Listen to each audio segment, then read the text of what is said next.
Yun, good morning mga idol. Isa hong mapagpalang araw sa ating pong mga ka-idol at ating pong mga ka-adventure, sa ating pong mga ka-journey. Kumusta po kayo dyan? Medyo maulan naman mga idol at ingat po tayo. Talagang ayon nga po sa balita ay may papasok na naman na isang panibagong bagyo. Ayan. By the way mga idol, kaya ho tayo nakapag-video kasi po natuwa ako dahil nakarating ako sa lugar ng Inaon, Pulilan, Bulacan. At nung pumunta po kami roon, kaso nga lang ay gabi na. Nananalangin ako mga idol na sabi ko, at least sa wakas makikita na kami nila Bay. Pagpasok namin doon mga idol, ang location ng kanilang lugar ay mahaba. Ano po, napakahaba't malaking barangay pala itong Inaon na ito. So mga alas 8 na ng gabi nang kami po'y makapasok sa kanilang lokasyon. At dumiretso kami doon sa barangay hall. Malaki yung barangay hall nila doon mga idol. Sinalubong kami ng barangay Kagawad. Si Kagawad Cabral ang sumalubong sa amin. At doon po mga idol ay naihatid namin yung ayuda. Sabi ko nga ba, habang nasa biyahe kami mga idol, habang binabagtas namin yung biyahe papunta doon sa lugar nila Bay, sabi ko sana isang makita ko man lang si Bay o makasalubong ko man lang doon. Sisigawan ko talaga, tatawagin ko. Pero ang pinakamaganda rito mga idol, at least nalaman ko yung lugar kasi kahit naman tayo ay nandito first time ko rin makarating sa lugar nila. Talagang na para sa akin medyo nakakatakot yung lugar pag gabi kasi maliit po yung kalsada. Tsaka pangilan-ilan na yung pumapasok, nasa nasa dulo sila mga idol. Ito pala yung boundary ng yung bypass Pulilan. Malapit na po sila ng Baliwag. So ang location po nila na napapagitnaan po ng Baliwag, Bulacan, Pulilan, and then Plardel. Meron pong papasok doon na daanan sa may Petron. So yun po yung barangay Inaon at nasa bandang dulo. Pero medyo naman kasi nakakita tayo ng mga tindahan doon, may mga karatula doon tayo nakikita nga mga kainan So medyo progressive ang kanilang lugar. Maganda siguro mga idol kung sa susunod ay papasyalan ko mismo at hahanapin ko si Bay. Kasi pagdating ko doon sa barangay ay nagtanong-tanong ako. Pinakita ko nga po yung picture ni Bay at saka ni Junjun. Baka ako may naka-encounter. Ako ito isang vlogger nandito ngayon. Kaso hindi nila alam. Siguro marahil mga idol dahil nga po sa bago pa lang sila Bay doon, ilang buwan pa ba, magdadalawang buwan na basla doon. Yung kanilang barangay hall mga idol, kung papasok ka, lalampasan mo yung school. Nung pagdating ko nga sa school, sabi ko dito siguro madalas tumambay si Junjun kasi dito nag-aaral si Kuy. Magpaganong pa man hindi man kami nagkita ni Bay at ni Junjun, pero nagagalak ako na nakarating ako sa kanilang lugar. At least kahit pa paano mga idol ay alam ko. Sa ganang akin, madali lang pala motorin. Madali lang pala mapuntahan kasi lang naman siya. Nadadaanan naman kalsada at saka maganda lang doon pumunta siguro mga sa umaga. Kasi gabi na kami nakarating doon sa lugar nila.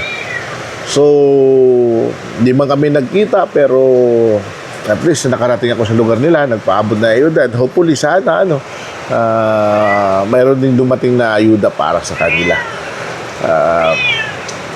Yun lang mga idol at maidugtong ko lang itong mga pangyayari ngayon. Sabi ko nga sabi kasi ng iilan sa comment section na mula nung umalis itong mga kagwang sa lugar nila sa ka-business ay tila naramdaman nila yung pagiging malaya. Kasi si Labay at Junjun, no, wala yung stress nila. Makikita mo naman sa kanilang itsura kapag nabablog, walang stress. At least ngayon, good vibes lang. Si Istong, good point is nakakapag tuloy-tuloy na yung paggagawa niya ng video. No? Tuloy-tuloy na. At si Ate Ming, si Kuya Noy naman, patuloy pa rin. Pero let's pray po mga idol. Pagdasal natin kasi talagang maraming pagsubok ngayon. Sa among the four, tingnan mo si Istong, si Bayan Junjun, si Kuya Noy, then si Intoy. Medyo nakikitaan ko na si Ate Mingay at Kuya Noy ang dumaranas ngayon ng medyo malaking hamon dahil nga po sa kalagayan ni Kuya Noy. Pero let's hope and pray, ipagdasal natin. Let's hope and pray na sana ay malagpasan nila ito.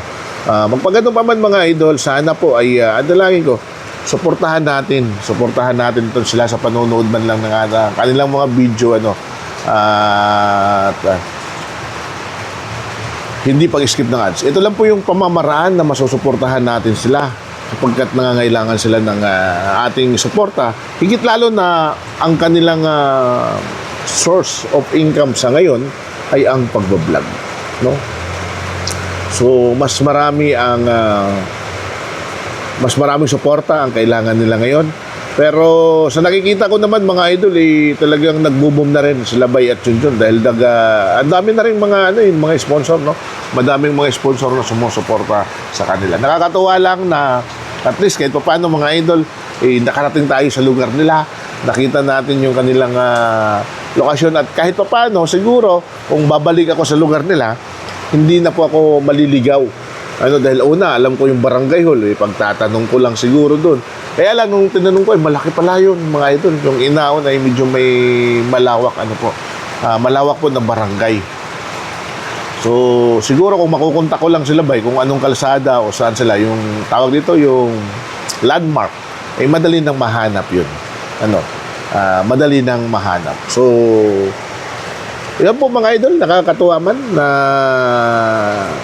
nakarating ako, hindi man kami nagkita, hindi man kami nagkapanagpo, nila Bay at Junjun. Pero hopefully, someday, sa pagbabalik, dahil alam ko na yung lokasyon, nakakarating nga po ako ng San Miguel, Bulacan. Marating natin. At syempre, pinapangarap din natin na maabot ang San Miguel, Bulacan. Kasi andun naman sila Kuya Noy. So, hindi ko nga alam kung saan yung location ni Istong. Sana malaman natin yung location ni Istong, mapuntahan natin. Kasi pangarap natin mga idol na mabisita naman sila para personal na makaulayaw, personal na makadaupang palad, makakwentuhan.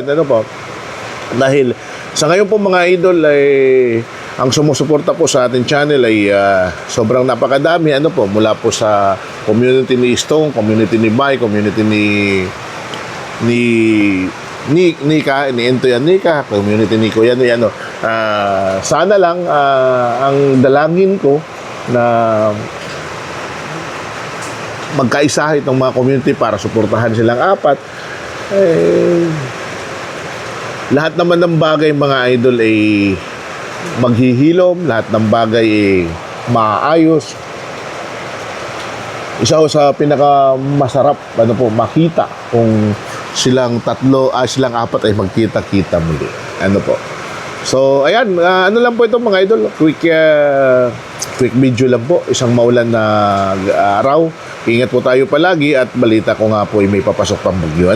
So, lagi po tayong maging alerto at pakaingatan po. Higit sa lahat, yung ating pong mga importanteng mga bagay-bagay sa ating pong buhay. Yun. Mag-imbak ng pagkain, importante at mahalaga po yun. So, alright, dukunik ang pala mga idol. Istong nga pala, Bayan Junjun, Kuya Noy, Ate Ming, into Yanika. And of course, huwag niyo pong kalimutan mga idol, Taong Gala. Magpalang araw po sa ating lahat. Until next video, kumusta po kayo?